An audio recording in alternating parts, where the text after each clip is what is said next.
നമസ്തേ, സ്വാഗതം. ബീറ്റൺ ഓർഗാനിക്സിന്റെ 147ാമത് എപ്പിസോഡിലേക്ക്.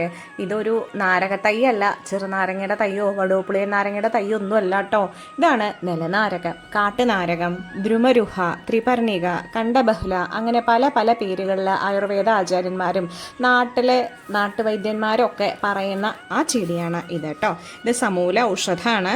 ഇലയ്ക്ക് നാരങ്ങയുടെ ഗന്ധമുണ്ട്, വേരിന് അതിതീക്ഷ്ണ ഗന്ധമാണ്, നല്ല മണം.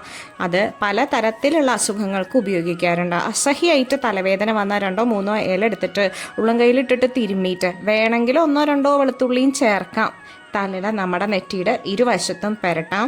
അതേപോലെ ഇതിൻ്റെ മണം ഉള്ളിലേക്ക് വലിക്കുകയും ചെയ്യാം. ചില സമയത്ത് ഇതിന് സീസണിലേ തീരെ മണം ഉണ്ടാവില്ല കേട്ടോ. ആ സമയത്ത് നിർബന്ധമായിട്ട് വെളുത്തുള്ളി ചേർക്കും വേണം. തൊണ്ടയിൽ പുരട്ടി കഴിഞ്ഞ് കഴിഞ്ഞാൽ തൊണ്ടവേദന മാറും. ഇനി ചവച്ചിറക്കും ചെയ്യാം കേട്ടോ. ഉള്ളിലേക്ക് ചെന്നാലും വലിയ ബുദ്ധിമുട്ട് ഇല്ല.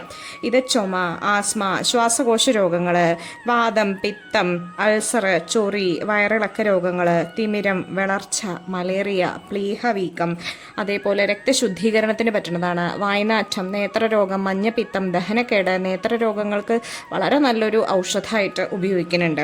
ഈ ശരീരകലകളെ ശീതീകരിക്കാനുള്ള ഒരു കഴിവ് നമ്മുടെ നിലനാരകത്തിനുണ്ട് കേട്ടോ. മുറിവ്, ചതവ്, ശരീരവേദന എന്നിവയ്ക്കൊക്കെ ഇത് അസലാണ്.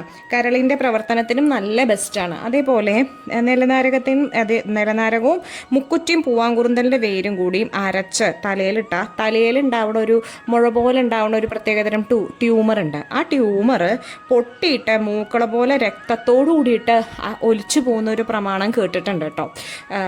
അനുഭവസ്ഥർ പലരും ഇങ്ങനെ പറഞ്ഞിട്ടുണ്ട്. പക്ഷേ ഇതൊക്കെ നമ്മൾ ചെയ്യുന്നതിന് മുമ്പ് ഒരു വൈദ്യൻ്റെ സഹായം തേടണം. നിർദ്ദേശപ്രകാരം മാത്രമേ ചെയ്യാൻ പാടൂ. എന്നാൽ പച്ചക്കറികൾക്കൊക്കെ നല്ല കീടനാശിനിയാണ്. പ്രത്യേകിച്ച് വളർത്തു പക്ഷികൾക്കും മൃഗങ്ങൾക്കും ഒക്കെ പേൻശല്യം നിയന്ത്രിക്കാനായിട്ട് ഈ നിലനാരകവും, നമ്മൾ അടയ്ക്കാമണിയൻ പറഞ്ഞിട്ടൊരു ചെടീനെ പറ്റിയിട്ട് ചെയ്തിട്ടുണ്ട് വീഡിയോ. ആ അടയ്ക്കാമണിയൻ്റെ ചെടിയും ചണ്ണക്കൂവ പറഞ്ഞിട്ടൊരു ചെടിയുണ്ട്, അതും കൂടിയും ചേർത്ത ലായനി ഉപയോഗിച്ച വിറ്റങ്ങളുടെ മേത്തുള്ള ചെള്ള്, പേന് ഇതൊക്കെ പോകും കേട്ടോ. പിന്നെ ശരീരത്തിൻ്റെ കറുപ്പ് നിറം മാറാനായിട്ട് ഈ നിലനാരക അരച്ച് നല്ല വെളിച്ചെണ്ണയിൽ രക്താന്തരത്തിൻ്റെ പൊടിയോ അല്ലെങ്കിൽ ചിരട്ടപ്പൊടിയോ ചേർത്ത് കാച്ചി പരട്ടിയതെന്നും പറയും.